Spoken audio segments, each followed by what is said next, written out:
Welcome, everyone. I'm not sure if we will have any time for introductions. I mean, we're quite many, so I don't think we will do that. We only have 2 hours. We've got a couple of very exciting discussions today. So we need to get into it. I thought that I would just give a bit of a background just to prepare us. And have an expectation. I think we should have an expectation. I was looking at a presentation that I did in Togo in 2013. That's about 9 years ago. And we were talking about the kind of things that we will be talking about today. So that's a little bit depressing that in 9 years that we've actually done very little. So there is a risk with this kind of activities that are volunteer-based. There is a risk of not gaining sufficient momentum, and that's what we need to break. We need to find some momentum. We do have some very good or positive stories of what has happened over the 9 years. We have seen Kenya almost exploding in terms of the number of actuaries that they have produced. And we have seen Ghana become a full member association, and we've seen Nigeria become a full member association. Those are some of the positive stories. You will have an opportunity to speak. You will have an opportunity to share some of the positive stories that you are aware of from your country as we share. This is an education seminar, actuarial education seminar.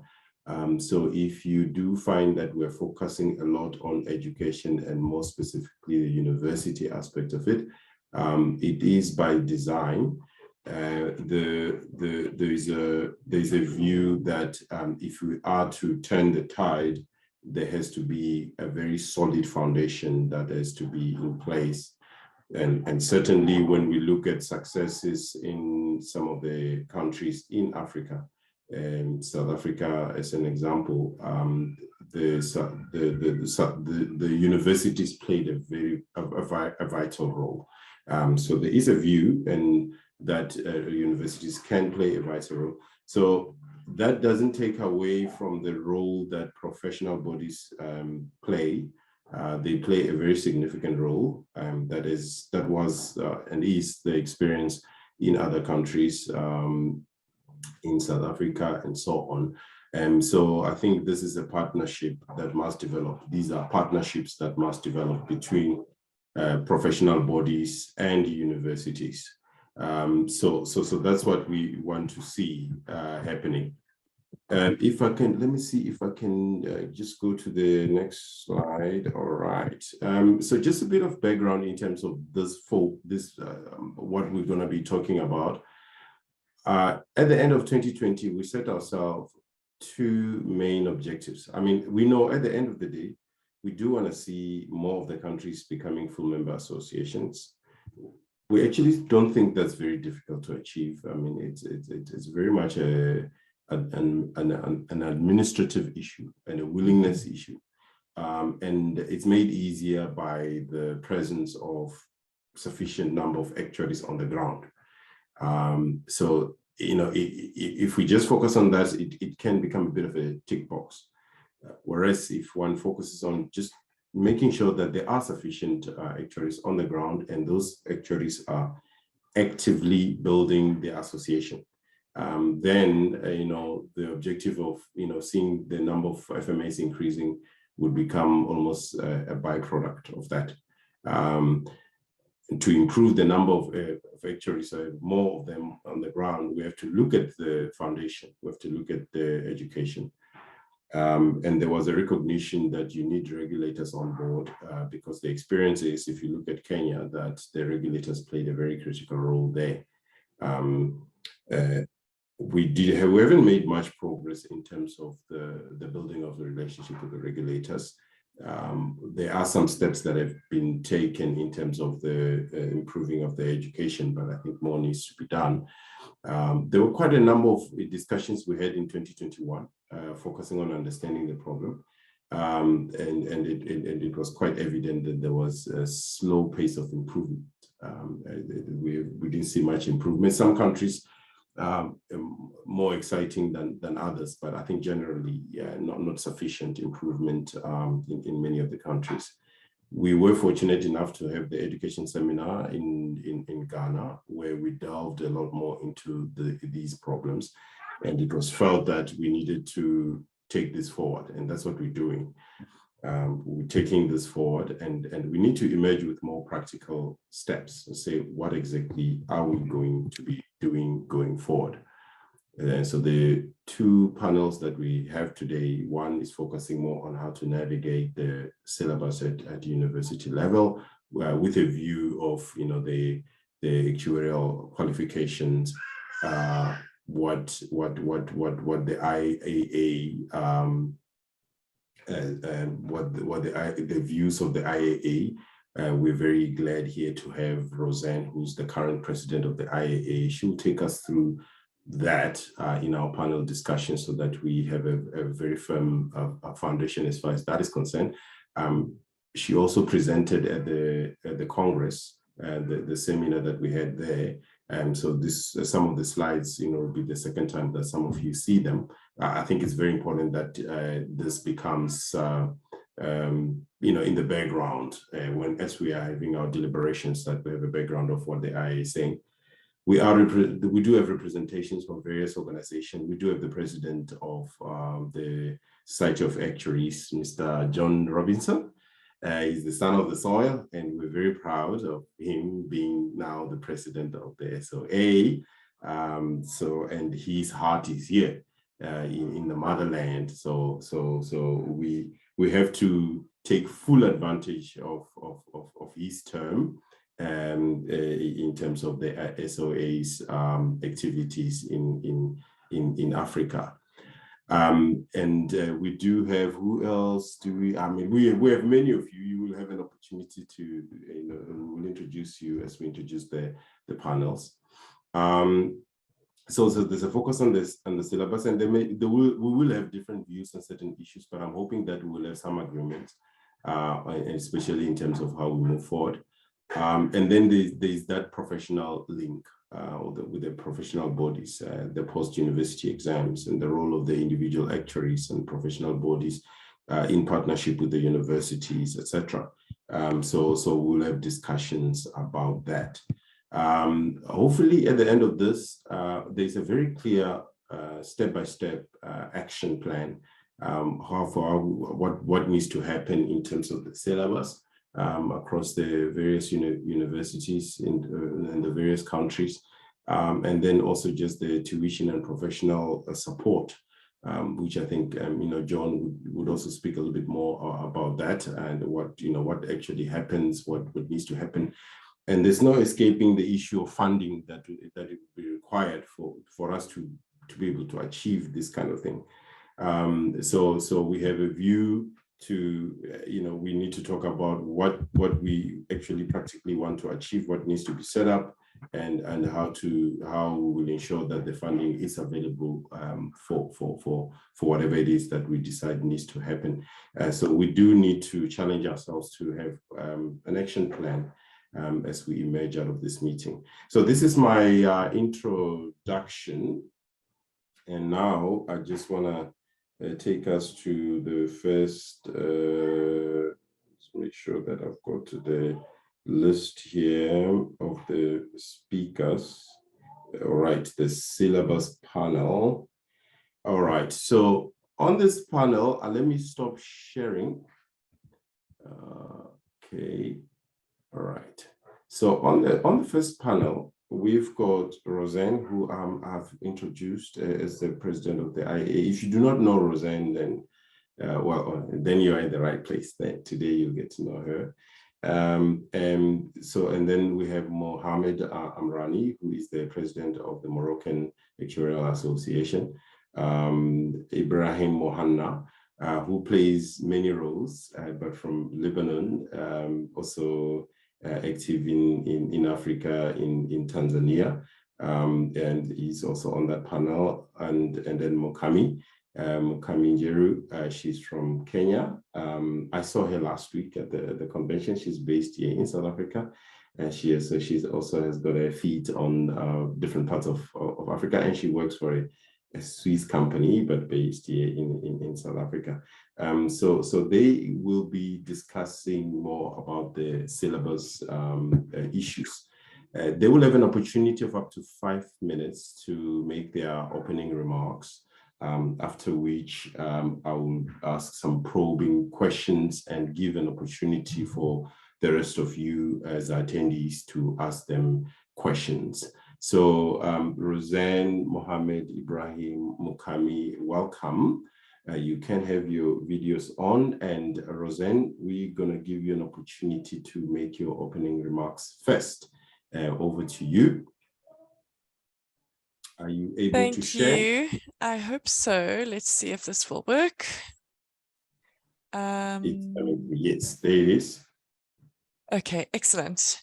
So thanks so much for the introduction, and hello everyone. So yes, I'm here today in my capacity as president of the IAA, but I also straddle a number of worlds, and I am also a lecturer at Wits University in Johannesburg. So have a little bit of the on the ground exposure, as it were, to the important work that the universities are doing. And I guess I just want to reiterate what Lusani said in his introduction, that education is a joint effort across the professional bodies, the universities, the employers, and of course the professional bodies, and importantly, I think as well, the schools that lay the foundation in terms of the skills. So when we look at the IAA syllabus and what it aims to achieve in terms of ensuring some kind of guideline with regard to the levels for professional education around the world, I always refer to these kind of building blocks of professional education. That part of the education is, of course, around acquiring technical skills and competence, so building that toolkit that we refer to as the actuarial toolkit. But it's also about ensuring that students are equipped with some judgment and knowledge in terms of how, when it is appropriate to apply their toolkit, and which tools in their toolkit to apply in different situations. And of course, couching that in the context of professionalism, ethics, acting in the public interest, and so forth, which is a key part of our professional practice, and in fact, what sets us apart as a profession. And of course, equipping students as well with the desire as well as ability to learn on an ongoing basis in terms of their continuing professional development. So what role does the IAA syllabus play in building this this professional education, or these building blocks of professional education? And I think it's important to distinguish between these different components and role players. And what I've done here is really to distinguish between the what and the how. So the syllabus, of course, drives the curriculum. Perhaps I should have had those the other way around, because the syllabus tends to be sort of key objectives. The curriculum tends to be set out in a bit more detail.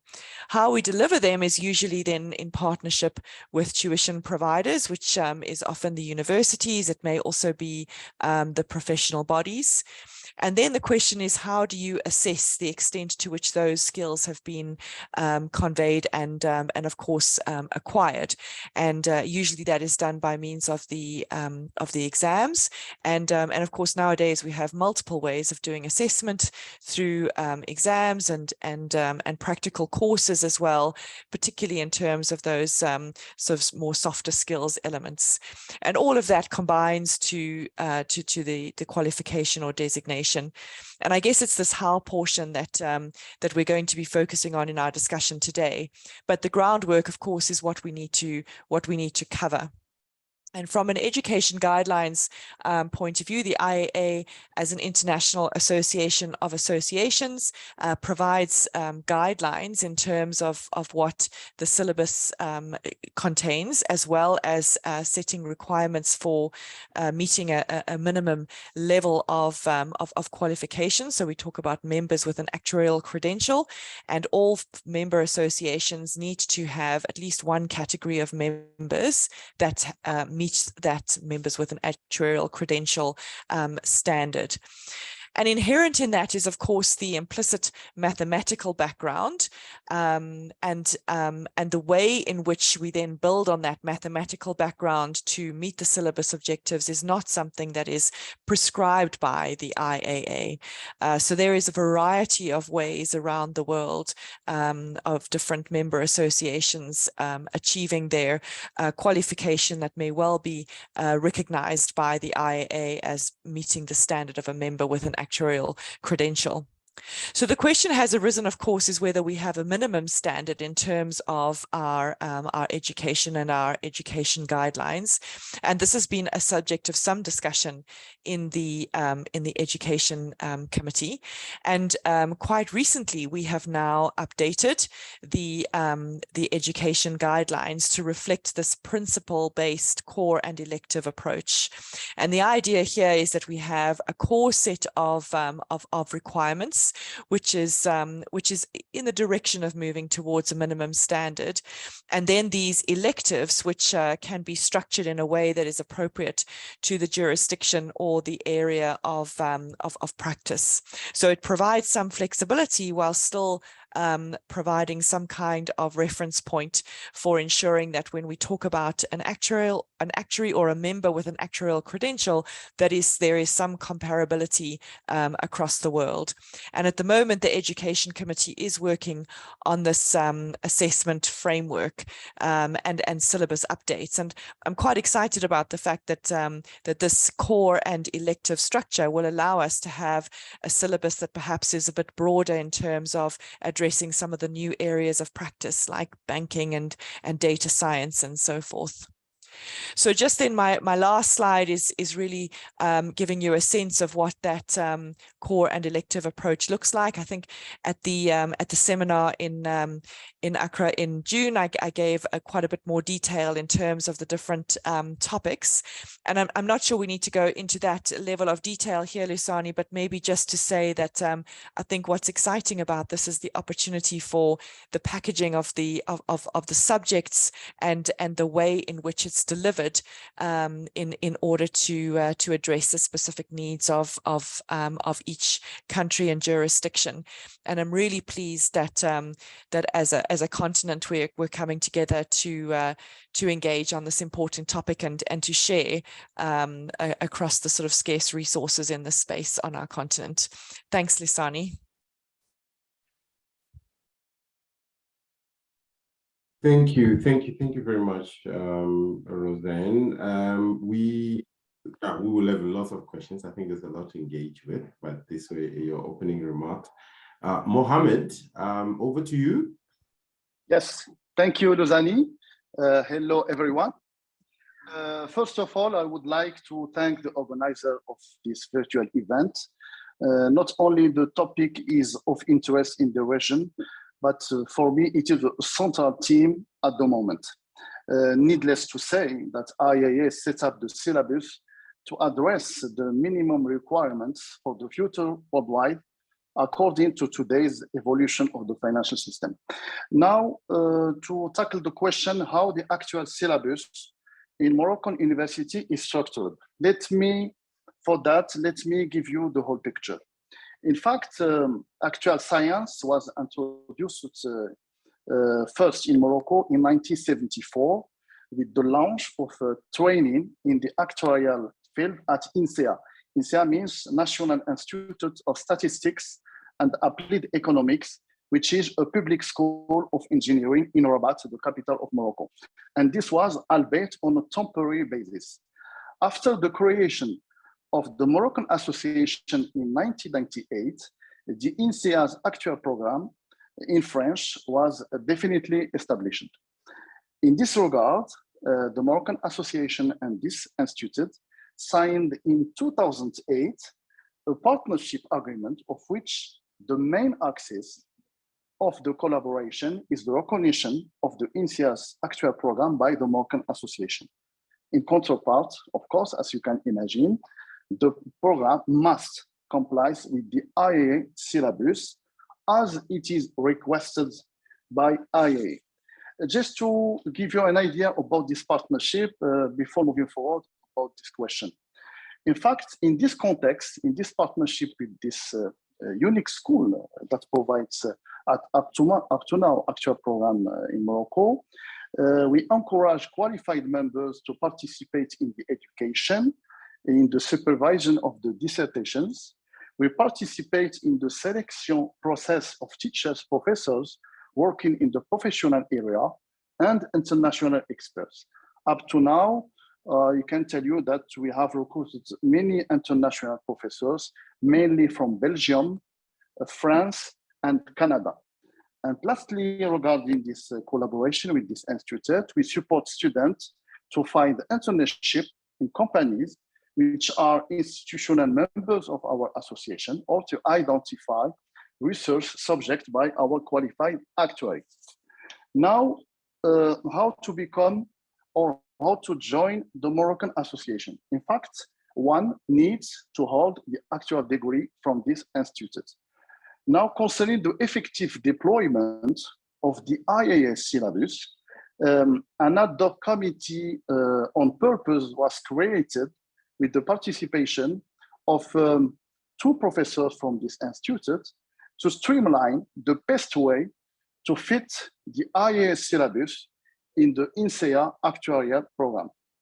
Actually, we consider that the IAA syllabus is widely and fully integrated into the actual program, knowing that students that join this institute are trained over 3 years in statistics, probability, economy, insurance, pension funds, actual mathematics, modeling, finance, asset management, investment, actuarial risk management, asset liability management, accounting, banking, and so on. Moreover, we offer them additional courses in the form of seminars, workshops, and conferences, not to mention professionalism as it is required. You should just know that for joining this institute, one must hold at least 2 years, up to 4 years of graduate levels in mathematics or in econometrics. At the same time, what I can tell you about the IAA syllabus, of course, without any pretension, we try to complete it depending on the structure and the characteristics of our local markets. To illustrate, we have added some courses like solvency regulation, insurance law, the microeconomics of insurance, insurance accounting, and so on. In fact, my point of view regarding the implementation of the IAA, for me, each association of actuaries is supposed to have mapped out the structure of the IAA syllabus, to adjust and to complement it to meet the local specific needs as well, while taking into consideration not only the international sites, but also the different specific economies for the country. We distinguish, for example, one challenge we were facing. Our economy is a bank-based system. Our economy is trying to move forward and to transform to become a market-based system. Of course, actuaries must play a role in this transformation for the financial system. For the last but not least, regarding the syllabus, for me, actuaries, whatever they are located, they could be required to exercise their profession outside the country. And for me, it is this issue nowadays and the challenge, because we have to consider both things. When we talk about an actuary that practices in his country, or when we talk about an actuary trained in his country and would like to be recognized internationally, or at least would like to work outside his country. And it is a challenge we face currently. At the end of the day, in Morocco, graduate students from INSEA, this institute, have studied at least 5 years up to 7 years after high school, of which 3 full years were dedicated or focused on actuarial science. And then they could join AMA as an associate member. And of course, we can't compare our system here in Morocco with an Anglo-Saxon system. We are a system that looks like what is implemented in France. With respect to the credentialing procedure for an actuary in Morocco, initially in Morocco, to become a fully qualified of the Moroccan Association, an associate member had to have at least 10 years of professional actuarial experience in the insurance or financial sector, which had to be validated by the Qualification Commission of the Moroccan Association. Today, an associate member, to become a qualified actuary for the association, is required to have at least 3 years of professional experience and to present a thesis on a practical case study in front of the Qualification Commission. Mohammed, yes. Sorry to disturb you, but I think your time is up. Okay. When you speak again, you will add on some of the things you haven't mentioned now, right? Thank you. Thank you. Let's get Mukami and then, Ibrahim, you ready? Should we come to you, Ibrahim? Yes, I'm ready if you are ready. Oh, I'm ready. Go ahead. I'll stop you if you exceed time. Okay. Thank you, Lusani. Good evening, everybody. As Lusani mentioned earlier, that I'm involved in more than one jurisdiction. As a matter of fact, I've been exposed to over 30 countries between the Arab world and Africa. And I would like to mention that we have to differentiate, at least I need to differentiate between Anglophone systems and Francophone systems. So I will not dwell on the Francophone, except in particular case, which I will come to later on. So let's stick to Anglophone countries. And exactly like Muhammad was mentioning earlier, there are challenges because many people are studying in their own countries, but working outside their countries. And in the weaknesses, I mean, I don't want to say use weaknesses. I've stepped in on so many toes lately. I would rather not talk about weaknesses. Many regulators in different jurisdictions, they don't have the capacity to assess if somebody is an actuary or not an actuary. So they rely on credentials, international credentials. And in Anglophone countries, they find the easy way out is to say anybody who is a fellow of the Institute of Actuary, Institute and Faculty of Actuary, or a fellow of the Society of Actuaries, they can practice in our countries. And they left it to the actuary himself on professional level to say if that person is familiar with the regulation of that country or not, but they didn't put any specification to that effect. So this will bring me now to the subject matter, which is universities and syllabus.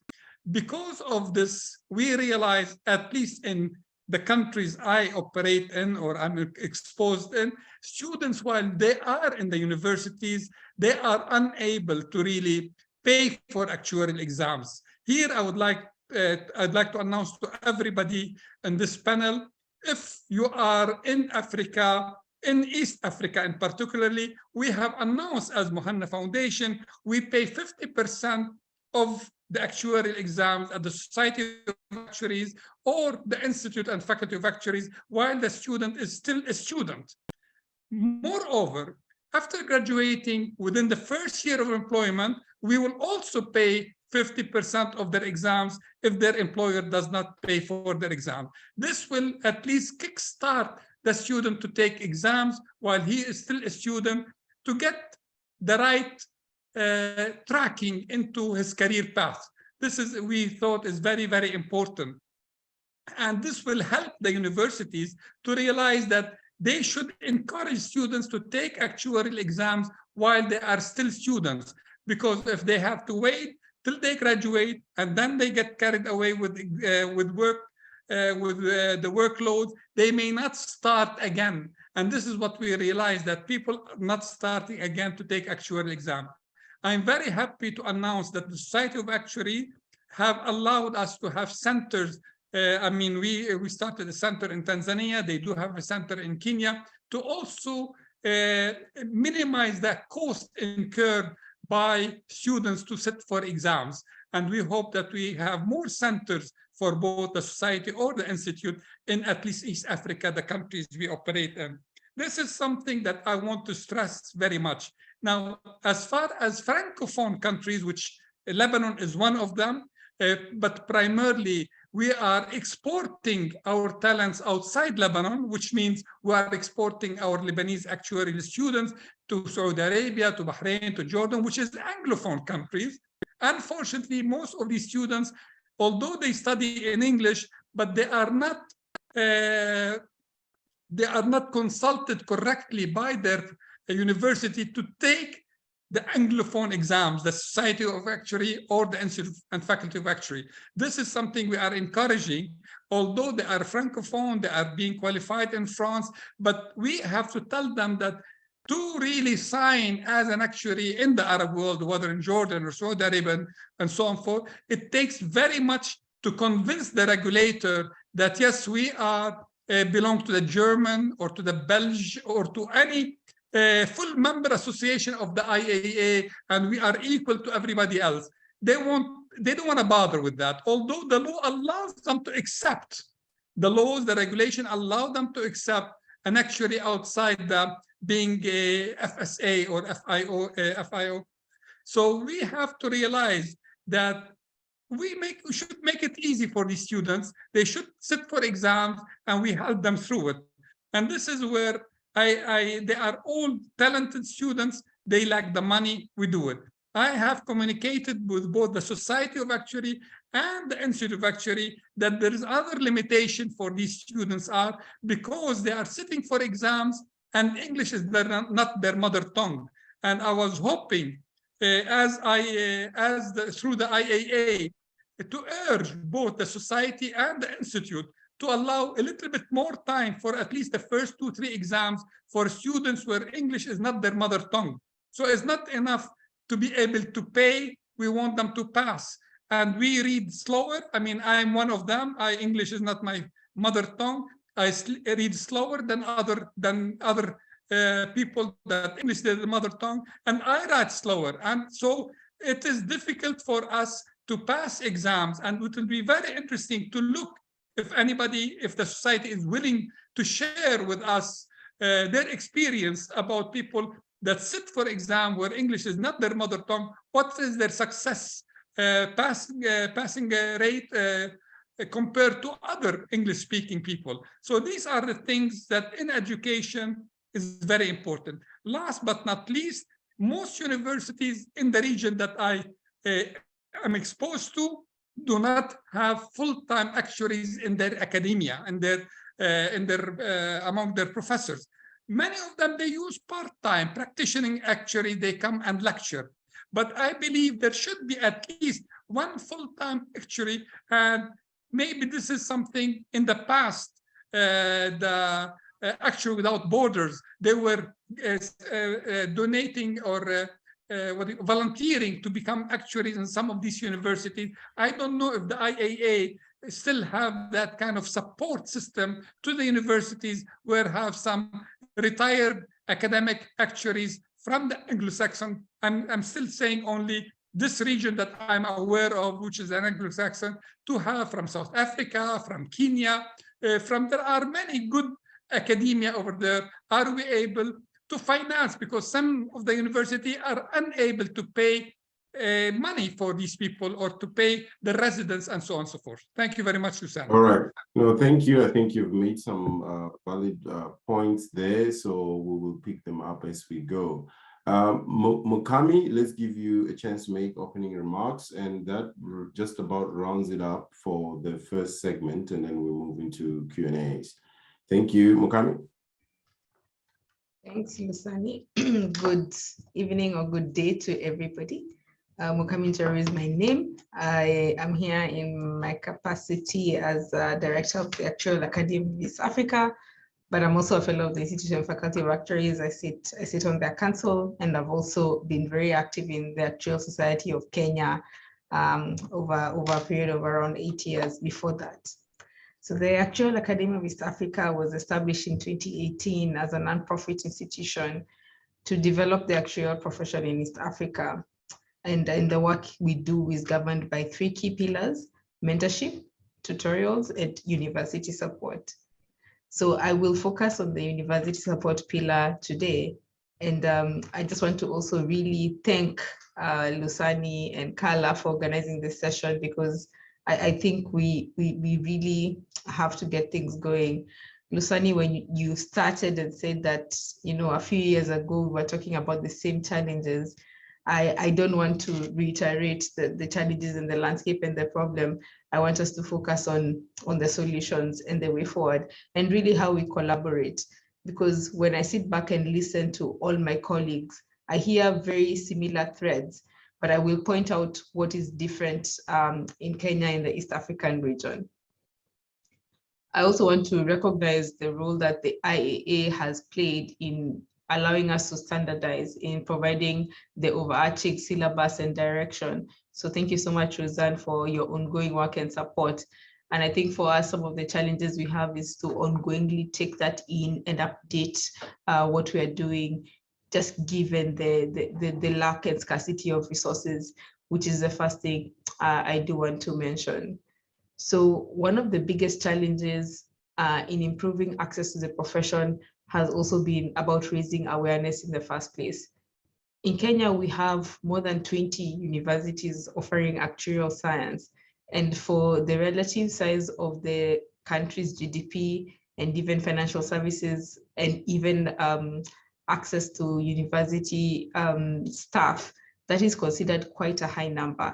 So because of that, we struggle with quality of actuarial education and with the experience that our students have. This is unfortunate because obviously students are our future, and what we've noticed in the Actuarial Society of Kenya is that more and more students who are A students pick other professions, not actuarial science, as their key degree. And that's something that we've noticed as a red flag that we know we need to address.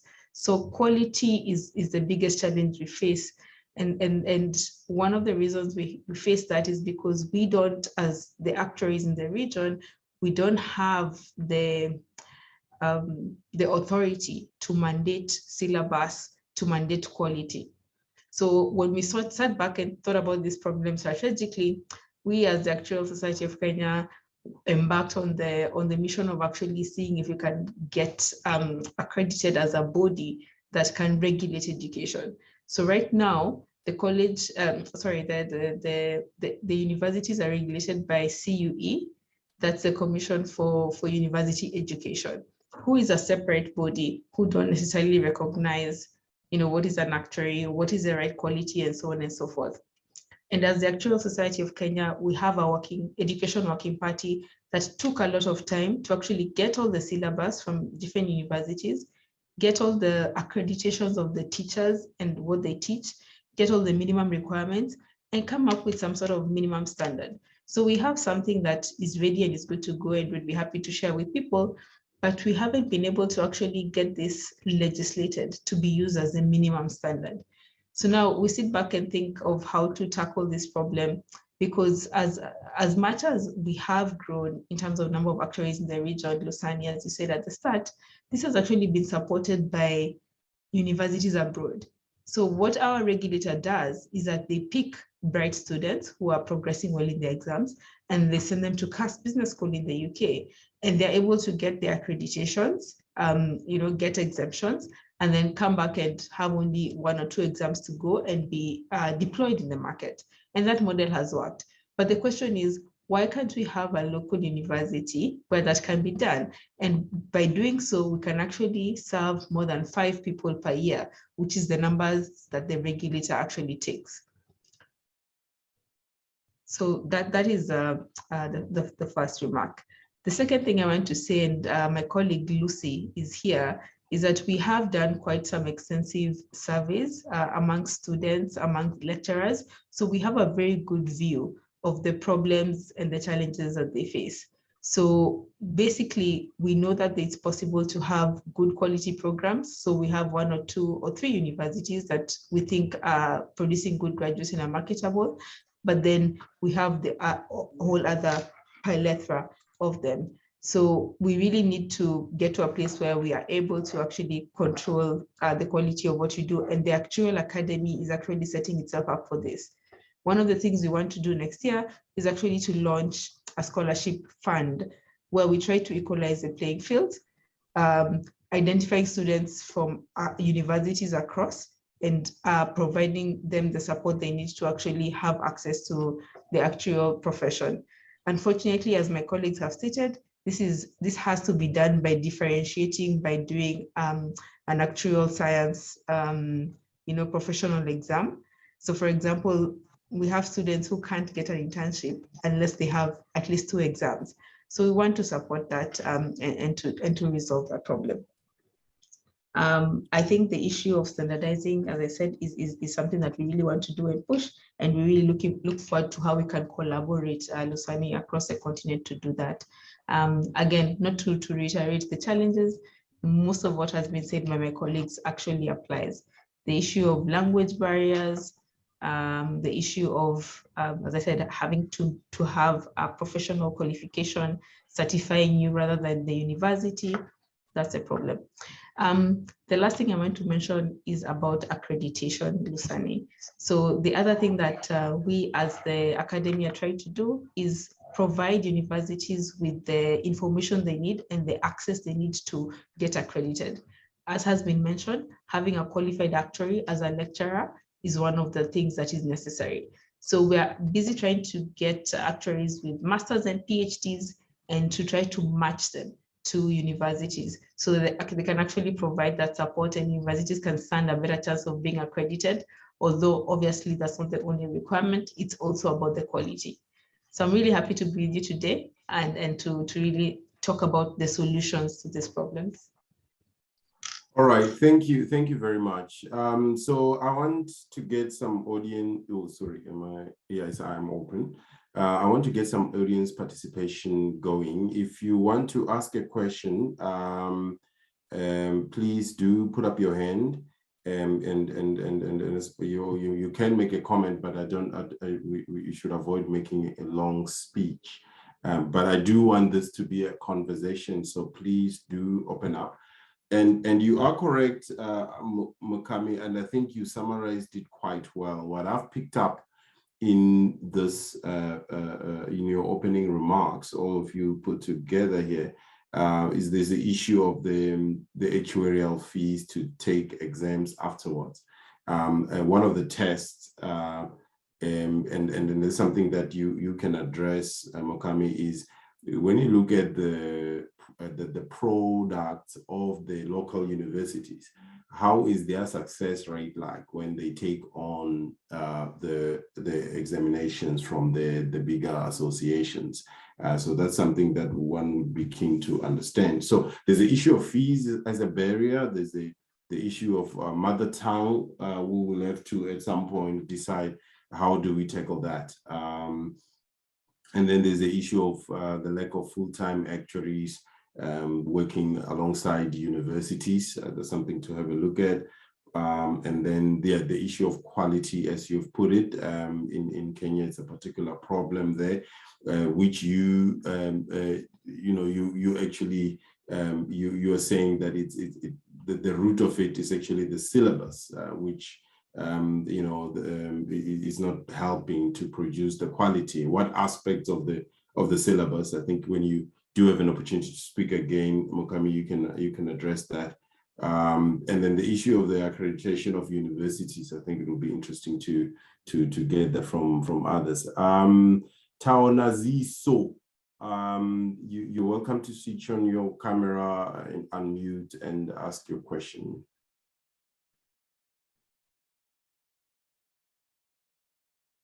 Are you there? I don't know if I pronounced it well. Tao, I see your hand is up. Oh, thank you. Yeah, welcome. Can you make a contribution? If your video is giving you problems, I think okay, thank you. My name is Dr. Taonaziso Choa from the University of Zambia. I think I've had some very interesting strides, especially from East Africa. I also happen to teach in Tanzania at the IFM, participate in their undergraduate and also postgraduate, as well as NAST University in Zimbabwe. And I think I'm also working on the masters at the University of Zimbabwe. So here in Zambia, we've got 3 programs: University of Zambia, University of Lusaka, and a new program at Mlungushi University. But basically, all these programs that I'm participating in, yes, we have part-time actuaries who teach part-time, especially at postgraduate and undergraduate at the University of Zimbabwe. But I think basically it's been difficult all the years to get, I've been 15 years teaching actuarial science. It's been difficult to get an actuary coming to be full-time. The best we had was an associate actuary who taught myself.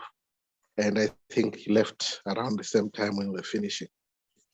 That was at NAST University. So I think the challenge of staffing and how we can get more actuaries to participate in the programs, it's very important.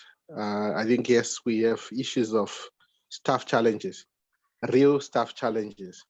But I think sometimes, yes, a program is started by people who are qualified, but you cannot guarantee that they will stay.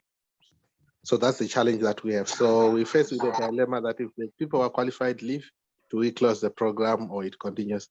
So, but I think with the current trends like we hear from Kenya, maybe we could also try to look at such models with our actuarial associations and see how best we can do it. Thanks, Tao. That's a point well made. You are emphasizing what has already been raised, how to overcome the staffing challenges. And I guess one of the challenges to that is that, I mean, if at least in Zambia, it's only the 3 universities, and even with that, you have a challenge. But it's a hopeless situation when you have 20, 30. There's just no way we would ever have enough actuaries to cater for all of that. But can we have those centers of excellence? Can we have those universities that can be focused upon? That is something that the local societies would need to decide. All right. Thanks for your contribution. Let's get also from other people. I see Rasim from, is it Tunisia? Rasim, you can come on. Luzani, do you hear me? Yeah, we hear you clearly. Please go ahead, make your input to ask your question. Yes, Rasim Muqtata from the Tunisian Actuarial Society. I'm the president of the Tunisian Association.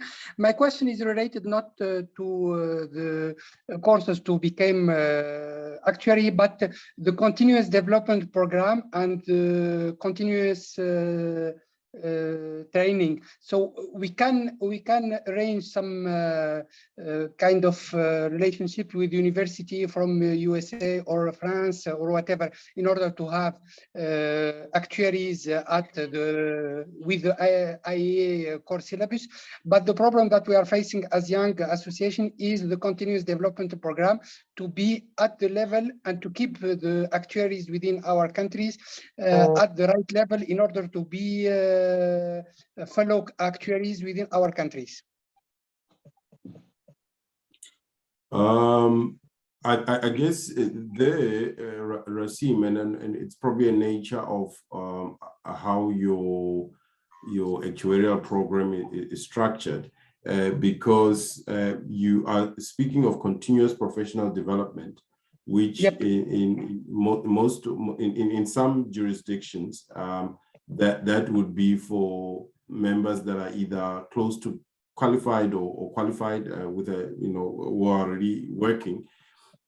So you're talking about CPD, but you're then saying, getting assistance from universities in other countries. So that does, it is quite interesting that you put it like that. I would have thought that CPD would be addressed by actuaries and professional bodies rather than by universities.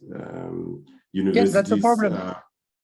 The problem, Lusani, So- is the problem now is that we have actuaries. For example, let's take the Tunisian Actuarial Society. In order to be at the level, international level, we are obliged, some of us, to be member of the Tunisian Actuarial Society, and the French one to be recognized as a fellow. So if you are recognized by the French one, you are automatically a fellow from the Tunisian one. Do you hear me? Correct. Yes, Yes, but yes. I'm talking about the person that are in Tunisia and that are not recognized by another international actuarial society. So we need, because for new actuaries, we are trying to follow the core syllabus and to form new actuaries at the standards required by the IAA. But the problem is the follow-up and to become a fellow, even if you are graduated from university with double diploma from another university recognized by the IAA, we have some challenges because of the number of actuaries and because of the lack of the and the need to have funds in order to maintain this level of CPD within our association. That's why perhaps a program, Pan-African program or whatever, it could be helpful for us. Okay, no, I think that's noted.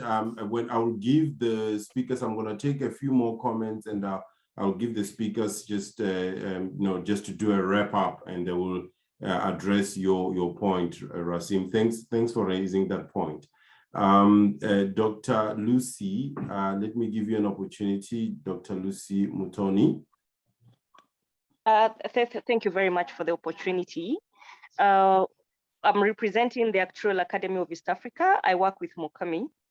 And in as much as yes, and what we've seen is that what I would propose, especially to meet the staffing needs, is that we need to collaborate. And if we were to look at other professions, how have they been able to address the issue? Like now, for instance, if we're looking at engineering, we're looking at lawyers. Suppose our local societies, like now the Actuarial Society of Kenya, or the Zambian Actuarial Society, like the local African societies, suppose they require that their members to do what we call like maybe community service, and then they can, and when I'm talking about community service, they can come to the universities and teach or do other tasks. But now what the academy has done, what now probably what the other societies or organizations across Africa can do is that the actual what we have done is that, yes, as Mokami pointed out, we reached out to the people in the profession, those ones who have masters and above, so that they can come and teach in our local universities. But now, as a university like Strathmore University, which is in Nairobi, Kenya, what they did is that they train their own members of staff so that they can be able to teach actuarial science. And even I can see one of my colleagues here called Sahib. Sahib also is an actuary and he teaches at Strathmore. So what we need is actually collaboration. We need to partner, so that like now, if some people who are in advanced economies or the associations are a bit advanced, they can reach out to the Actuarial Academy of East Africa, and we partner. We get into some collaboration of some sort, because sometimes, like now, for instance, I've had someone who teaches in Tanzania, and they are coming from Zambia. So if we were to have a collaboration of some sort, then we can even have like now Lucy coming to teach some unit in the University of Dar, or we have someone coming from another place to come and teach in Kenya. So that's what I'm looking at, collaboration. Thank you. Yeah, your point is well made. Louis, your input? Hi. I greet everybody. I am Luis Emefono from Cameroon. I am from the University of Douala, mathematician, but trained in natural science at France, at ISFA. It's an actuarial school at France, Lyon. I would like to thank the organizer, Carla, Lusani, and all the colleagues about this first meeting. I would like to address the first point of my talk is about the history of the actuary, development of actuary in our country.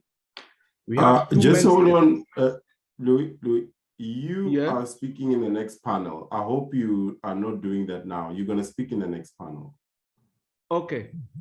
Yeah, you're speaking in the next panel. For now, I thought you had questions, but please hold that for the next panel. Okay, that's where go ahead. We are looking. All right, thank you. So let me give the speakers an opportunity to address some of the points raised. We'll go in that same order: Roseanne, Mohammed, Ibrahim, and then Mukami to wrap it up. Okay, Roseanne. Thanks so much, and thanks for all the participation. It's really great to hear the discussions. I mean, I'm certainly hearing a lot around the need to be sharing the resources, and I think it's really an important aspect of what the IAA can do is providing platforms such as this to create those links.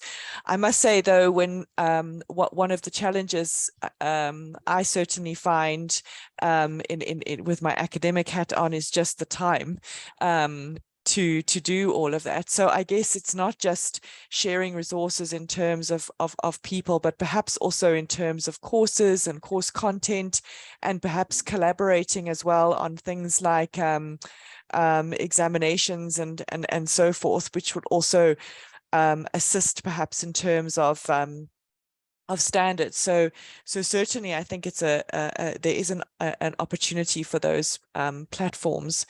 I think another just one other point is one of the benefits, as it were, of what we've gone through with COVID has been the explosion of online content, and we need to have a look at how we can effectively incorporate that online content. I think in terms of the kind of CPD issue that was highlighted, but perhaps also as well as giving some practical exposure to students. I know that online teaching has its challenges, but perhaps some kind of hybrid approach where we're making use of some of that online content is also a way to give some exposure for students to qualified actuaries, as a thought.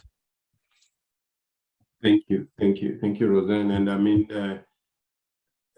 from the outside, it may look like some of these things are easy to do, but practically to set those exams, to do the marking. I mean, I've got lots of marking to do this week. It's a lot of work. It's a lot of work. So yeah, I get that point. Mohammed, thank you, Roseanne. Yes, thank you, Luzani. Thanks, everyone. In fact, I would like to add something about what is going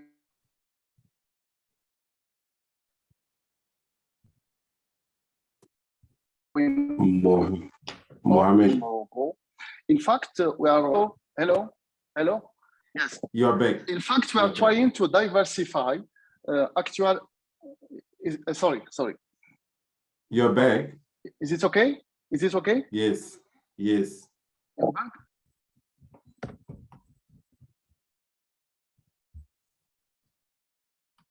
Mohammed, you're back. Well, you're back and gone now, but I can hear you.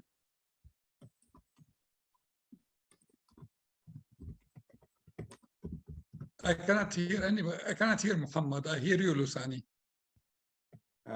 Well, I could hear sort of something in the background, and I thought it was him. Okay. You go ahead, Ibrahim. You go ahead. We'll give him a chance when he comes back on. All right, continue. I don't have anything to add. I would keep. Muhammad is back on the line. I know he's May I not. Oh, he May is. I- Okay, thank you. Really sorry. In fact, Moroccan Association has signed recently a new academic partnership to diversify our actuarial education with Africa Business School of Mohammed VI Polytechnic University, which is a leading institution in Morocco. To give you just an idea about its importance, its capital is around $1.5 billion. And the goal is to work with them on 3 axes. The first axis is to launch shortly an executive actuarial education in French and in English for professionals who already hold a master's degree and would like to become actuaries recognized by our association. The second axis and the main one is to implement over a mid-term horizon, I would say 1 or 2 years, an actuarial academic program in English that complies with IAS, with both IAS standards and US standards, including SOA exams. As you can imagine, why SOA exams? Because it will allow students, as it was tackled before, to work outside Morocco. Donc for those who would like to practice and outside and even internationally, they have to take this SOA exams, not to mention that they could take other international exams. And for this, we are currently in touch with 2 US universities that are listed by SOA as universities and colleges with actual program. It remains an ongoing project. I do hope that I will succeed to convince SOA to open a center of exams in Morocco in English.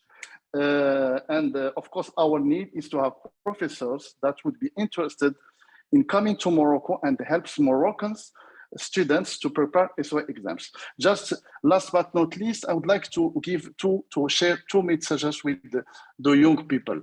My first message is I would suggest that young people interested in the actuarial profession open themselves to the world by learning international languages, studying international techniques and practices, as well as connecting and sharing with actuaries around the globe.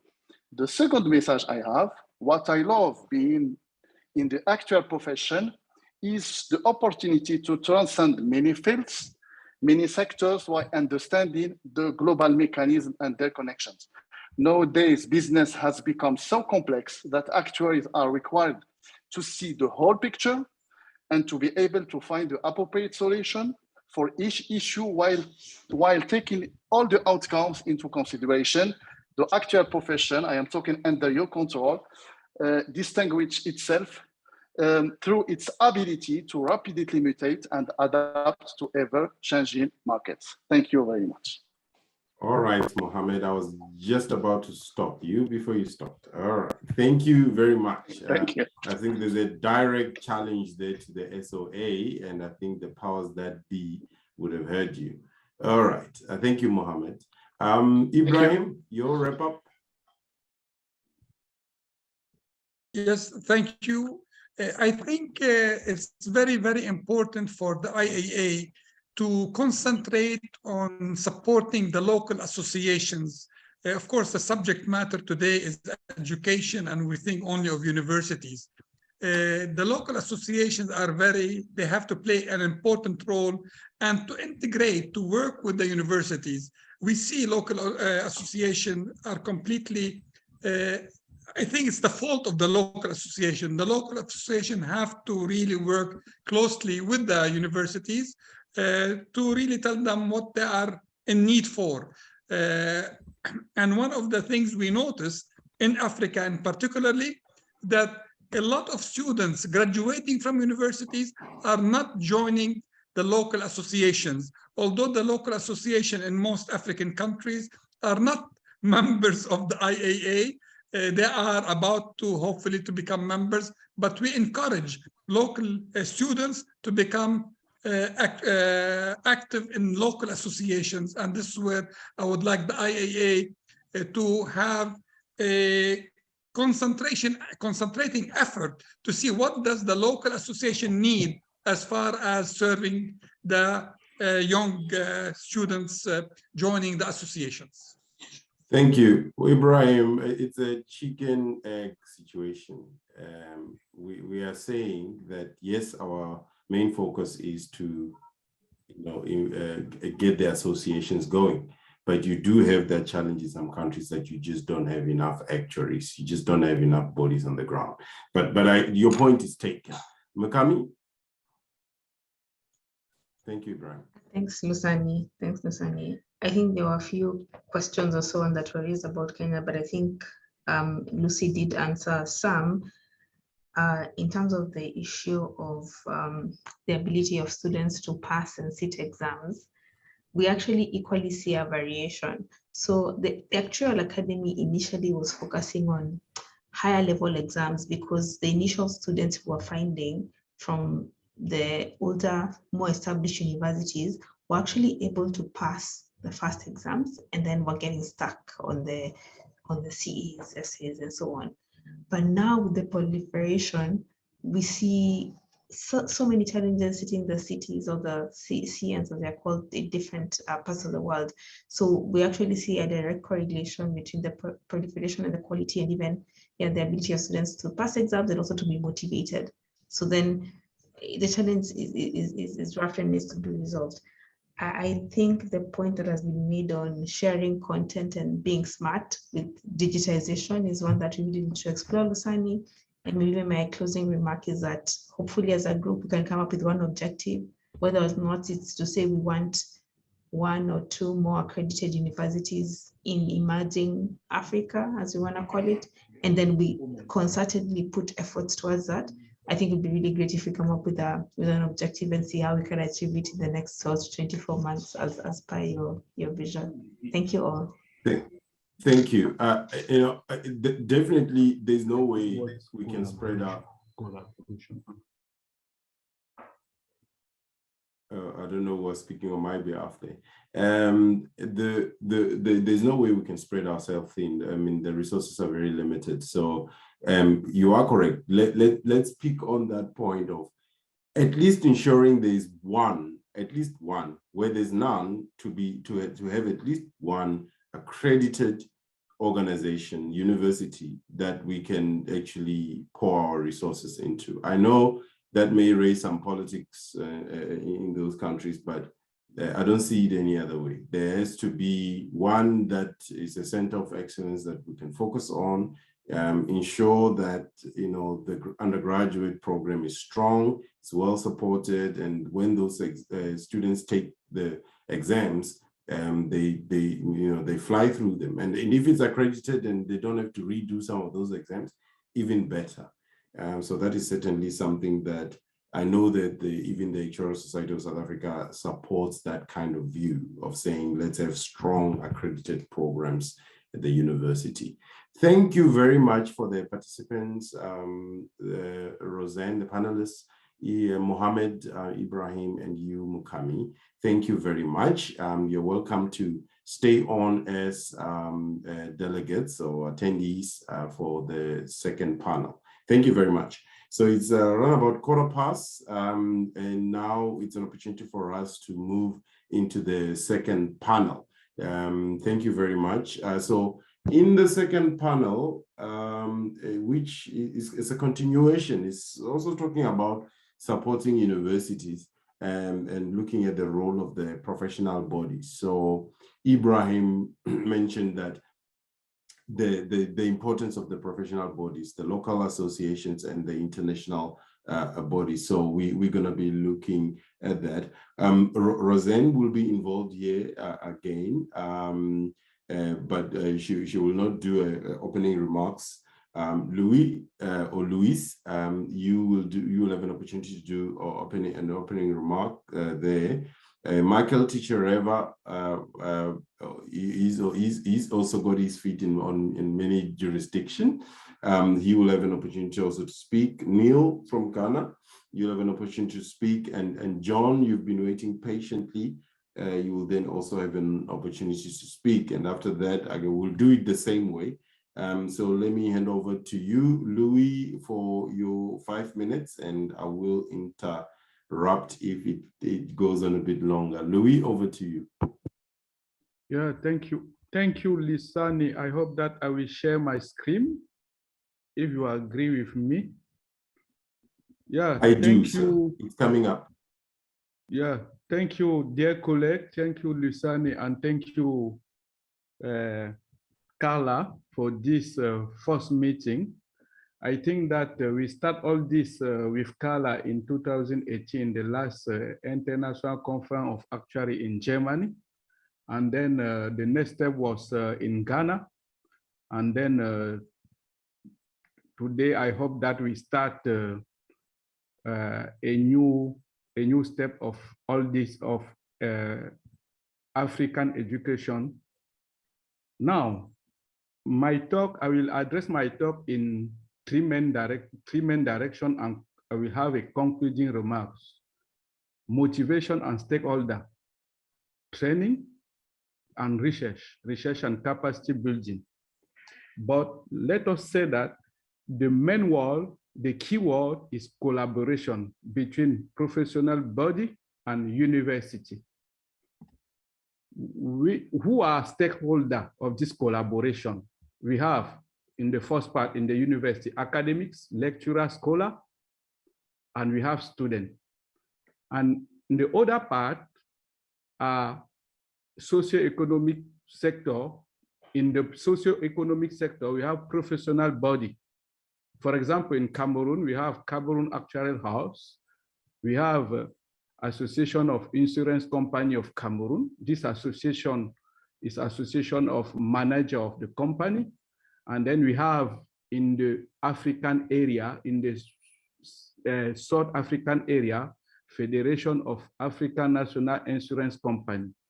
These are different bodies they can involve in this collaboration. Why the collaboration? First of all, actually are trained at the university, but for the socio-economic sector. We can say insurance company, banks, and others. Second, students need scientific and theoretical knowledge in mathematics, computation, economics, management, accounting, law, entrepreneurship. We have to think about entrepreneurship. And when they have this knowledge, they need to be operational at the end of their training to be very, very important in the socio-economic sector. That are two main reasons of this collaboration on two groups of stakeholders. Now, let us say something about syllabus. With our experience, we think that a syllabus we take into account will be done by the two stakeholders, socio-economic sector, if the university agree, and done with academic, if in the case of capacity building after training. And about syllabus content, we have general course, what we call in the first part, minimum requirement. And then we have specific course. This can depend on geographic area of Africa, taking into account specific question or actuary problem in the area, the given area. Now, the second point is internship, project and intervention of professionals. We think that socioeconomic sector can offer internship to students because it's not sometimes easy. And they can also propose some real world problem in terms of project for students. Professional can also give sometimes lecture, talk, or conference between, we can say between 20 and 40%. And we can also involve the professional in co-supervision of project. Now about research, you know, research to train actuary is good, but without research is as a human being without blood. that means about research, we think about how to collaborate with professional sector to train master and PhD thesis. For example, the professional sector can provide topic for dissertation. They can provide material. About material, we have data, software, specific software. Sometimes our university don't have specific software, desktop or laptop if possible. About the hardware, we can think about donation of second-hand use hardware. And they can also co-supervise students. And then for scientific research on local question, because we have specific problem, we have specific question, but we think that if these questions are addressed by local scholar with the contribution of overseas expert, we can address topic, develop topic for conf and have as output publication for conference and journal. About capacity building, this is after training for those who are working. We think that the university will help to organize training session for innovation, new method and new model. And for this point, I also raised it some time ago. That means professional beauty can provide material, data, software, and donation. And about concluding remark, what we can say, professional body, not only actuary body, but also manager body can be the bridge between university and socio-economic sector, because we daily home tasks in the university is not easy. It is not easy to academics to go and meet every company, but we think that professional body, if they are well organized, can help university to collaborate with socio-economic sector. Thank you very much. Thank you, Luis. Thank you very much. We'll get questions later. Michael, over to you. Thank you very much, Lusani. Yeah, so just as a way of introduction, my name is Michael Ticharera. I'm a fellow of the Actuarial Society of South Africa and also a fellow of the Institute of Actuaries, having qualified in 2004. And I've been involved in education for quite some time, I think since 2008, based here in South Africa. Now, to answer the question, what can professional bodies do to help development of actuarial education, especially at university level? I'm going to use the Actuarial Society of South Africa as a case study in some of the cases, because I'm actually engaged with the Actuarial Society of South Africa as an education consultant and to try and develop actuarial education on the African continent.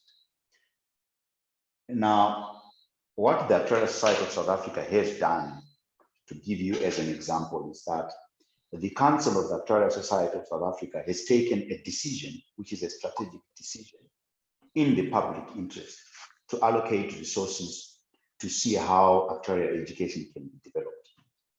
And they appointed me to do that, to roll out that strategy. And in doing that, I've been engaged in different countries. Go to East Africa, Tanzania, Kenya, Uganda. I've been engaging them. Starting to talk to Rwanda now. I'll probably be in Ethiopia soon. If you go to West Africa, I've engaged Ghana. We'll be talking to Nigeria soon. In Southern Africa, we have spoken to Zambia, Malawi, Namibia, Zimbabwe. And that's what we are doing. So essentially, what are we doing there? We engage local associations because they're quite important. And we have actually entered into memorandum of understanding with most of the local associations, actuarial professional bodies. And we also engage universities. We have actually engaged a number of universities, depending on the country, the stage of development they are at, and the needs and the challenges within that country. We then decide on what needs to be done. So we have engaged a number of universities. One interesting one is we've encouraged one country, which I don't want to disclose, that does not have an actuarial program at universities, to actually consider that, and they are considering it, and they are moving forward, and they will potentially be partnering with one South African university here to accelerate it. So this question of what can professional bodies do, we just need to move from talking and talking and talking and arranging seminars and seminars and seminars, and move to execution, because it is really at execution stage where the work needs to be done. You know, I like when Mukami was talking with this academy, they are executing, they are doing something. So we need to move from talking to execution, because that is extremely important. This means professional bodies need to reach out and engage younger and smaller associations. So for example, Actuarial Society of South Africa is doing that. SOA is doing that, IFOA is doing that, but the question is it enough? So there is need for engagement. The second point on what professional bodies need to do beyond engagement is support accreditation of universities. We know that Actuarial Society of South Africa has got a very strong accreditation policy where they accredit actuarial programs at universities, so that students do not have to, you know, if they qualify for exemptions based on criteria set up, they do not have to be lost to the profession. They do not have to write in subject again. You know, Ibrahim, you were talking about supporting students writing exams while still at universities, but accreditation of an actuarial program or of subjects removes that need if a student passes with the right grade. So actuarial associations, bigger actuarial associations should support accreditation of universities or university actuarial programs or even subject. Then there is need to share information. A big association, please share information, provide platforms for CPD, go to universities, even provide bursaries where you can. You know, Ibrahim, your program there that you have in Lebanon is actually excellent. You know, provide bursaries for some students so that they can, you know, the financial problems that they face are actually removed. Then there is the issue of reduced rates for deserving members, depending on the country. You know, if the income of that country, they're a low-income country, maybe associations, actuarial associations, can play a role in mobilizing resources in order to be able to provide reduced rates for students. So those are some of the things associations can do. Then, as a professional body, you should also encourage your individual actuaries to volunteer to provide their support. It could be through teaching, tutoring, marking, being an external examiner. So qualified actuaries should be encouraged to participate. I mean, I think Dr. Choa Kaona Ziso Choa has explained the issue of lack of staff. But we've got a number of fellows who could actually teach. They just need to be encouraged. So so professional bodies should play that role in encouraging their individual actuaries to participate at universities in their countries and other countries, to make sure that we deliver, we execute, you know, instead of just continuing to talk. So these are some of the things that should be done. Then professional bodies, in most cases, I mean, they have got actuaries participating, and those actuaries are employers in most cases. So they need to collaborate with employers of actuaries. I have given an example. Milliman, the US-based Milliman that is around global, is partnered with the United Nations Development Program, and they're allocating between 1 million and 2 million per year for the next 3 years to develop the actuarial profession in the developing countries, Africa, Asia included, Latin America included. So they are doing it, they've moved to execution. They have actually called me to sit on their steering committee because of the work we are doing on the African continent. So professional bodies should collaborate with such employers, for example, so that you can actually deliver. And then engaging regulators, please try and engage regulators and show them that they can participate at university level to make sure that development happens. They can even provide some bit of funding. So there is a lot, Lusani, if I may say, that professional bodies can do. And we are doing it already as Actuarial Society of South Africa, if I wear my hat at the Actuarial Society of South Africa. Those are my opening remarks, but thank you very much. Thank you very much. So yes, we do want to see every professional body, professional society making a contribution appropriate to its size, its resources, etc. So meaning if you're more, better resourced, then we would expect you to do more. But everyone needs to be playing a role at the level wherever they are.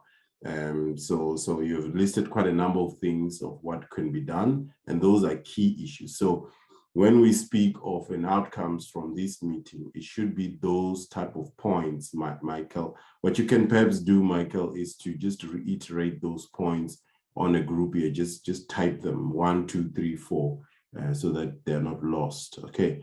Thank you very much. Neil, this is your turn. Yeah. Thank you. So right. Yeah, I'm Neil Tego, President of the Actuarial Society of Ghana.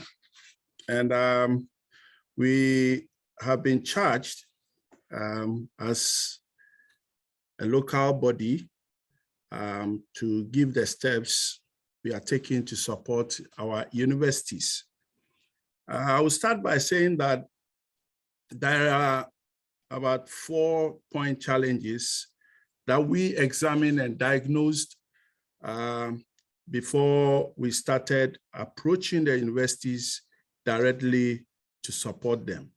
We looked at the syllabus or the syllabi, which were unconsolidated. So we are helping, or we helped to structure a standard curriculum in line with the IAA Education syllabus.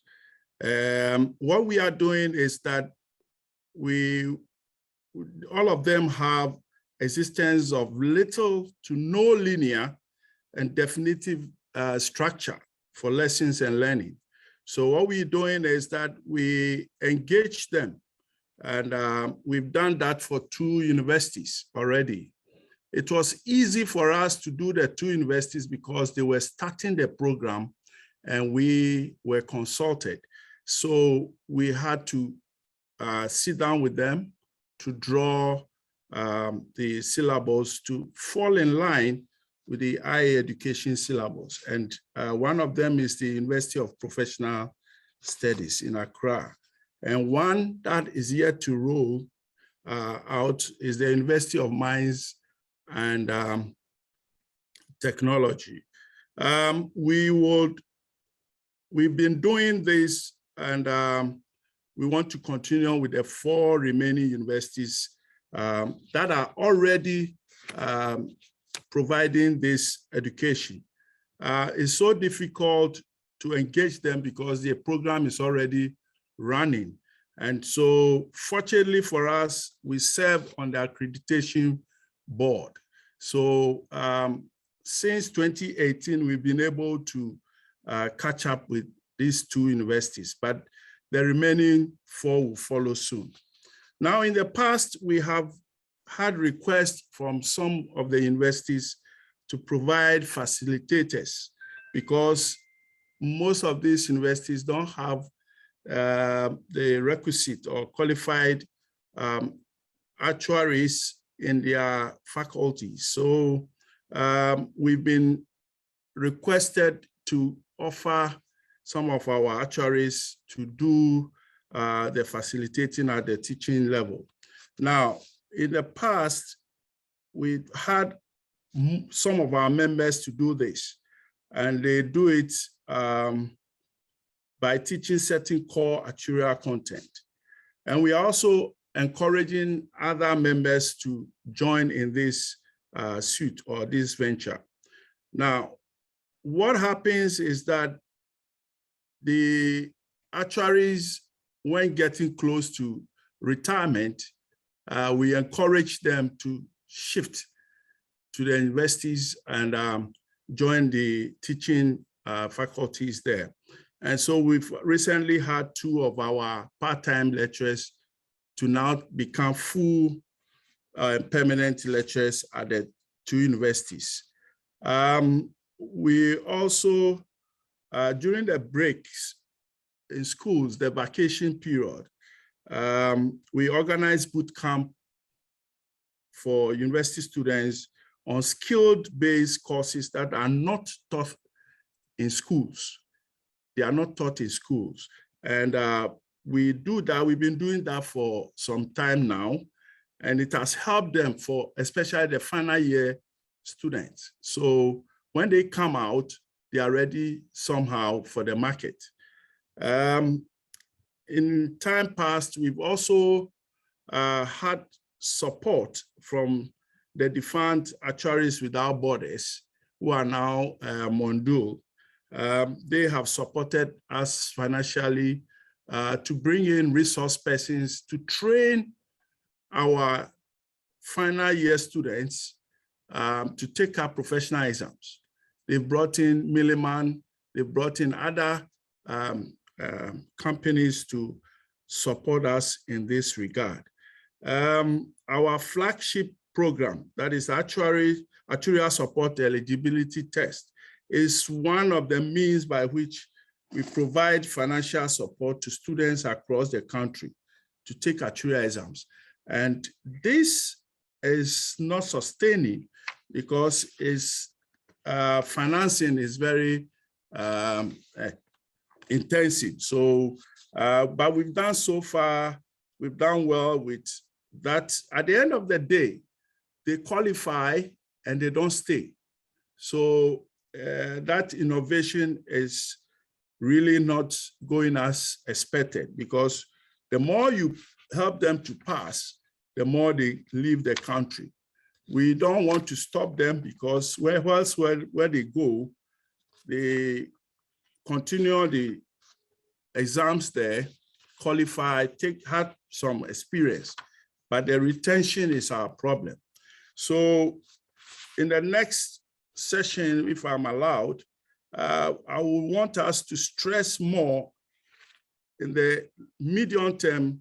We need to invest more in locally driven education, which will influence this ripple effect of producing indigenous actuaries in the country. And on that note, I'll just say that this is the way we are supporting our universities. We have more plans ahead, but for the past 4 years that we became full membership, we've now had the grounds to move to the academia. And we are also engaging the lecturers and the universities. Very soon, we're seeking for funds to hold seminars for them, especially the lecturers who are more biased to core mathematics, statistics, etc., so that they will come in and have the feel. And anytime there is a change in model, they can be brought together for a short time, and then they go through that exercise. So Luzani, this is what we're doing here in Ghana. These are the steps we are taking. Well, you're doing very well. Thank you. Thank you to see the active role you are playing as a professional body to improve education locally in Ghana. Thank you very much. John, finally, last but not least, please take the podium and address us. Thank you, Lusani. The question that was put to me was, or is, what can the large international professional bodies do to assist in the training of actuaries in Africa? And I won't limit my remarks to university, because I think there is another piece to be considered. But I'm going to start with what the SOA is doing relative to universities. And of course, we understand that the process is very rigorous in order to become a fellow. And that's another thing that I want to emphasize. Whenever I think about growing actuaries, I think in terms of fellows. And so what is the roadmap to fellows? So we understand the process. We also are aware, very much aware, of the financial constraints in other countries in terms of the cost of our exams and so on. And we're looking at ways to see what we can do, looking at things that we can see what to do about that. We've made a number of changes that will hopefully help the credentialing process. We put in what are called micro-credentials, which are sort of mini rewards for exam progress towards getting your associateship. And the other thing that we've done, which is traditionally been a part of the IFOA, where students were members, with the SOA, students were never required to be members of the SOA until they got to their associateship. But we've introduced what we call affiliate membership. Anyone can join who is interested in the actuarial profession at all, whether you be a candidate or a friend of a candidate, and you just want to know something about the actuarial profession. And we're working on another level of membership that will, I think you will need to have passed a couple exams in order to get that, to be eligible for that. And the idea is to sort of create a stronger attachment to students before they get to the ASA level. In terms of directly how we work with universities, many of you may be aware we have two categories of universities on our website. The flagship one, if you will, is called Centers of Actuarial Excellence. There are about 35, I think that was the last count, of those universities, and they're in 7 countries, so it's not all US. The second tier, and that tier is actually divided in 2, but I'll just treat it as one for now, is what we call universities and colleges with actuarial programs. And in that instance, there are 250 plus, and they are in 25 plus countries. So they're spread all throughout the world. So one of the things that I would encourage, and I know Andy and I went to Ghana recently, earlier in June, and we encourage the universities to look at, perhaps the UCAP, because in order to meet that standard, it may actually require you to upgrade your program, and that would be a benefit to the university itself. So, so that's one way that we partner with universities. One of the things that I think has been somewhat touched on but little talked about in detail is the role of employers. And I do want to take that on, because I don't know anyone who became a fellow who was not supported by their employer through the process. In order to make it through, you need that study time, you need those incentives in terms of salary, you need to have those materials paid for, and so on and so forth. And so the way I think about it is that, actuarial education at the university level will provide a foundation, but to get the full house, you're going to need, the walls and the roof. And that is coming from self-teaching, which is kind of the typical way that we do things, at least so far, and personal experience in the field. And those two things take place within the actual employers, whether they be insurance companies or consulting firms. To become an actuary, I would say one has to be employed as an actuary. And so my concern, in addition to the concerns that you have about the foundation, my concern is about the last 3 years as opposed to the first 3 years that takes one to fellowship. So it seems to me that Africa needs actuarial development programs in insurance companies, just as what I experienced. Actually, I experienced that when I was in Jamaica, and that was true for insurance companies in Jamaica in the 1970s. And it remains true today throughout the Caribbean. So in terms of what the large actuarial organizations like ours can do, I think that we have an opportunity to have a chat with insurance companies, and we can't make them do stuff, but we certainly can try to influence them to put in actual development programs in Africa. I will say on this, and particularly for life insurance, that IFRS 17 is actually a game changer in this regard, because it requires that the assumptions that are used be based on the company's view. What that means is that the old model of just outsourcing your work to a consultant and they send you back the results, that doesn't work. And so there's a strong case to be made these days that in-house actuarial experience is what you need, whether you're a locally owned company or a multinational, because the multinational is going to need that local company to explain what's going on. And so that's the sort of levers that I'm trying to pull with the companies that I may have some influence with. So that's all I had to say for now, and I'll answer any questions when you're ready. Thank you, John. You've made a very strong point, and it shouldn't escape us. I think the one thing that potentially reduces what we're doing to just mere talk is when we don't put any resources to anything. So any plan that comes out of this needs to have resources behind it. Otherwise, nothing much is going to happen. You are correct. If none of us were sponsored, we wouldn't be where we are.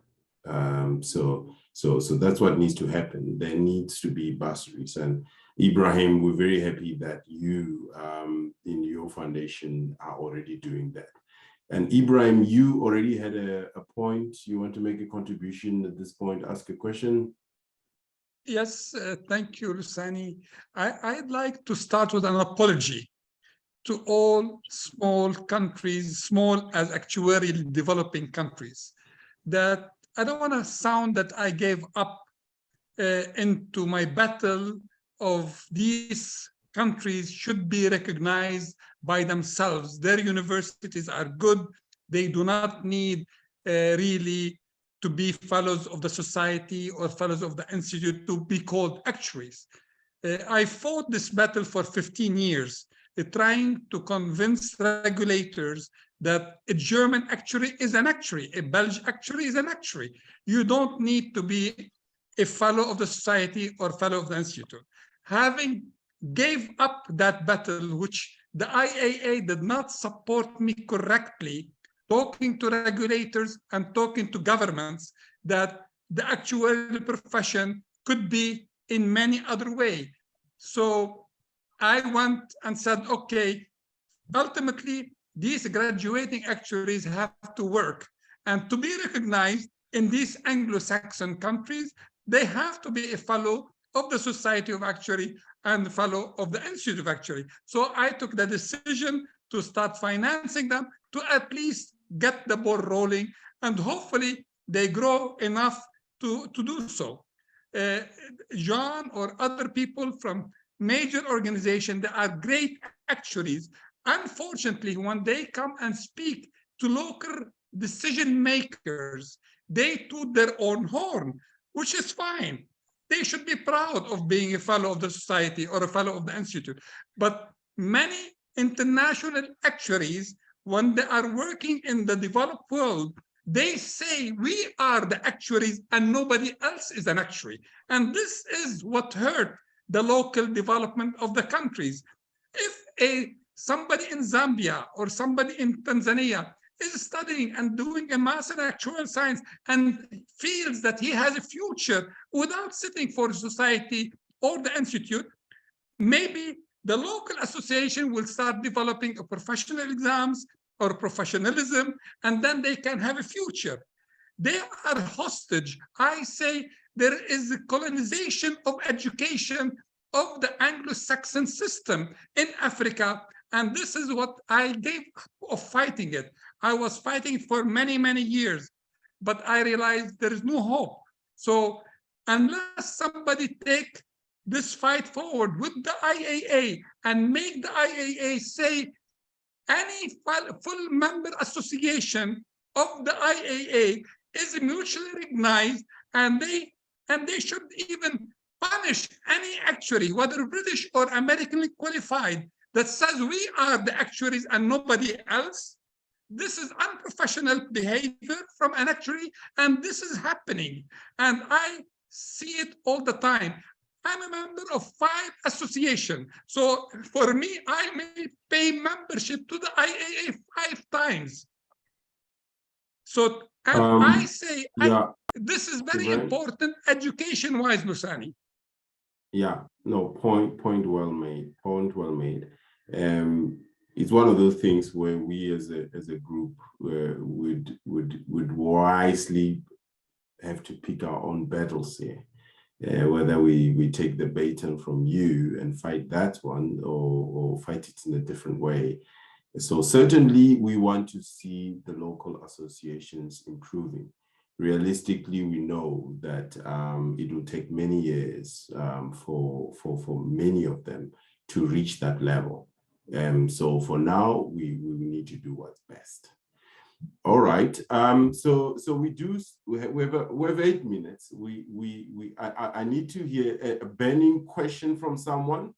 Put up your hand if you have a burning question, and otherwise, you know, we need to wrap it up. There are many things that have been put forward. There are many things that that we can aim to do after this in terms of action. Any burning questions? I'm not seeing any hands. All right, Rasim, it must be a different point, Rasim, because we did hear you loud and clear on the first one. Yep. Okay, go ahead. In fact, I am on the same subject that Ibrahim already mentioned. We are obliged, let's take my example. I am obliged to be a member of the French Society, Actuarial French Association, in order to be recognized as a fellow, because what is done in Tunisia is not the level, because you are pointing the fact that we have a lot of work to do, but sometimes we have some actuaries that have the level, the international level, and to be recognized, they must be a member of a recognized international society in order really to assess the level of this actuary. So I stress the point of Ibrahim. We have to work on mutual recognition in order, and you have to point whatever is required will be done, but we shall work on this subject. Yeah, look, I mean, we would not be embarking on a process to say something is good when it's not good. We are embarking on a process to ensure that there's quality from the foundation. I think everything else can sort itself out. So in my world, I wouldn't even stress about some of the things. The foundation must be good, and it will be clear to see if the foundation is good, a student can take any exam and they'll pass. So let's make sure the foundation is good. Right, we would need to wrap up. I think I just want to go back to the points you've made, Michael, because I think that gives us a very strong sort of action plan. The reaching out and engaging of younger and smaller associations, support accreditation of actuarial programs. So that one is coming through. We're gonna be aiming to support. I think what I can do, let me go back to sharing my slides at the beginning and see whether we have achieved some of this. Kathy, you said that it wasn't very clear where I'm coming from. I thought my slides were very clear that I'm coming from the IAA and I'm coming from the Africa Task Force, but in case it wasn't, there it is again. I just want to, yeah. So envisaged outcome, a plan of action around the syllabi and development and alignment. It came out very clearly that there are issues, and those centers of excellence. I like the SOA model of saying, look, we have centers of excellence, and we've got programs with universities with actuarial programs. I think we should have a plan to identify those potential centers of excellence in the key countries, those that do not have. In South Africa, we've got accredited programs, about 6 of them, and that's the league that if you want to play in the space, you have to want to be in that league, and we've got requirements of what it takes to be there. Any university in any country that wants to participate in that process would also benefit. As John said, if you want to be part of that in terms of the SOA, you would benefit. From this committee, we don't mind which one you as a local association go for, as long as it will lead to an improvement in that which is internationally recognized. So go for it. But I think from our task force, we can assist by establishing something that looks at centers of excellence, which would mirror in a way what SOA has, what ASA has, and to an extent what IFOA has. I think that is something that we can achieve, and it's something that universities can emulate. They can aim to achieve. That's on point number 1 around the syllabus.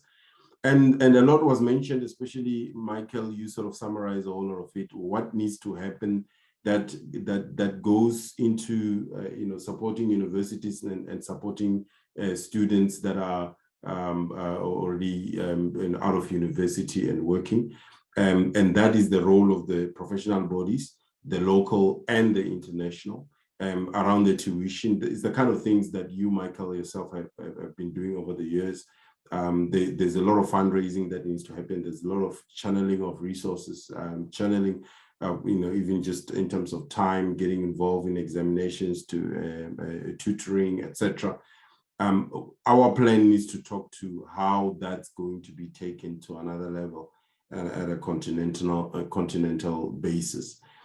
So that's what we need to have very clear steps. I think the aim is to have about 2 to 4 pages that talk to these things that would be worked on by the subcommittee, which is the task force. We speak of task force. That's a new language. It's the ANA Advice and Assistance Task Force, Africa Task Force. That's our goal. I'm the chair of that task force. So this is our effort. We need to have that. It needs to be done, I would say, by end of Q1 2023. And then with that needs to be then our plan for at least the next 12 to 24 months to do that. I just want to take just a couple of comments on that as we wrap up. No, time is up. So this is where we are, and that's what needs to happen next. But I did see that there were already some engagements happening on the group. You're connecting with each other. I would encourage you to continue with those engagements. Those of you who are asking for people to come in and assist and so on, talk to each other, see if you can find each other. And also we are encouraging international bodies, SOA and so on, to speak to whoever is interested. Mike Tichareva did indicate he's from the Actuarial Society of South Africa. We have got a strategy there. So speak to him, see how that can benefit your organization. So make use of the resources that are available. It's clear that the role that the AWB used to play is something that is still quite required, and that's the channeling of resources through us as the task force and through the local associations. That channeling of resources needs to happen.